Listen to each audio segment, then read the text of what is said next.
Hello दोस्तों, कैसे हैं आप लोग? उम्मीद है कि आप सब लोग ठीक-ठाक होंगे। गाइस, बहुत सारे लोग पूछ रहे हैं कि मेडिकल स्टोर उसको कैसे ओपन करना है, उसके लिए क्या-क्या ज़रूरी चीज़ें हैं, उसको ओपन करने के लिए कौन-कौन से डॉक्यूमेंट रहते हैं।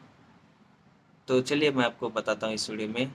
लास्ट तक इस वीडियो को देखते रहिए, लाइक कीजिए, शेयर कीजिए और सब्सक्राइब कीजिए। कि सबसे पहले डिग्री का होना ज़रूरी है। डिग्री के लिए या आप डी फार्मा कर ले हो या बी फार्मा हो या फार्मा डी हो, ये तीनों में से कोई भी एक अगर आपने कोर्स कर लिया है, उसके लिए क्या है, हमारी स्टेट गवर्नमेंट एक सर्टिफिकेट देती है एज ए रजिस्टर्ड फार्मासिस्ट बोल के। हर एक स्टेट गवर्नमेंट उसको एज ए रजिस्टर्ड फार्मासिस्ट बोल के सर्टिफिकेट देती है। वो सर्टिफिकेट हम क्या है, उसको यहाँ पे लाइसेंस के लिए अप्लाई करने के लिए देते हैं। बहुत सारे लोग मानते हैं जो as a registered pharmacist certificate है उसे ओपन कर सकते हैं। नहीं, वो सर्टिफिकेट्स को लेकर और बाकी और सर्टिफिकेट्स को लेकर क्या है, हम हमारे डिस्ट्रिक्ट जो ऑफिस रहती है जिसे हम एडीसी ऑफिस बोलते हैं, वहाँ पे जाकर जमा करने के बाद वो डिस्ट्रिक्ट वाले क्या है हमको लाइसेंस प्रोवाइड करते हैं, जिससे हम क्या है मेडिकल स्टोर खोल सकते हैं। ओके, ये ऐसा प्रोसीजर रहता है। तो उसके लिए डॉक्यूमेंट्स क्या क्या होना जरूरी है, देखिए मैं आपको डॉक्यूमेंट्स के बारे में बताता हूँ। सबसे पहले बोला कि एज ए हमारे पास क्या है, रजिस्टर्ड फार्मासिस्ट की सर्टिफिकेट होना जरूरी है। उसके बाद क्या है, हमारा जो लोकेशन है, अगर ओन है तो उसके पेपर्स होना जरूरी है। अगर ओन नहीं है, रेंटेड है, तो भी उसका पेपर्स होना जरूरी है विथ रेंट एग्रीमेंट के साथ। ठीक है। और बाकी जो अपना लोकेशन है उसका मैप होना चाहिए। अगर ड्रग इंस्पेक्टर चेक करने के लिए आए तो आपका मैप कहाँ है वो हमें मार्क करना ज़रूरी होता है, यानी बताना ज़रूरी होता है।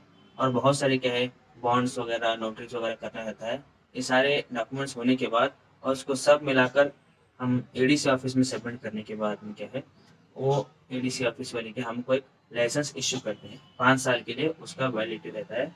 वो लाइसेंस से हम क्या है मेडिकल स्टोर ओपन कर सकते हैं। ठीक है। बस ये था अपना डिटेल मेडिकल स्टोर ओपन करने के लिए।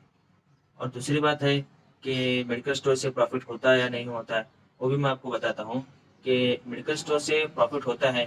डिपेंड करता है कि आपके अटैचमेंट में अगर कोई डॉक्टर है तो हो सकता है कि आपको प्रॉफिट हो जाए। अगर डॉक्टर नहीं है तो खुद से करना 1-2 साल के लिए टफ होता है, उसके बाद आहिस्ता आहिस्ता प्रॉफिट होना स्टार्ट होता है। और दूसरी बात क्या है, अगर आपका ओन है, लोकेशन आपका ओन है, स्टोर आपका ओन है, तो और मार्केट लाइन एरिया में है तो प्रॉफिट हो सकता है, डॉक्टर हो या ना हो।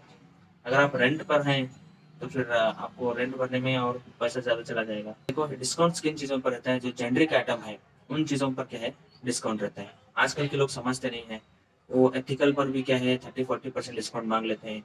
और जो ओटीसी काउंटर, जो काउंटर ड्रग रहते हैं या काउंटर के जो भी चीज़ें रहते हैं, जो जनरल आइटम जिसे हम बोलते हैं, वो आइटम पर भी लोग 10-20% मार्जिन मांग लेते हैं। उसमें हार्डली 5 से 8% का मार्जिन होता है, वो नहीं दे सकते। इसीलिए किस बेस पे नया वीडियो देखना चाहते हैं, बस तब तक के लिए मेरे वीडियो को लाइक कीजिए, शेयर कीजिए, सब्सक्राइब कीजिए। फिर अगले वीडियो में मिलेंगे। Take care, bye bye.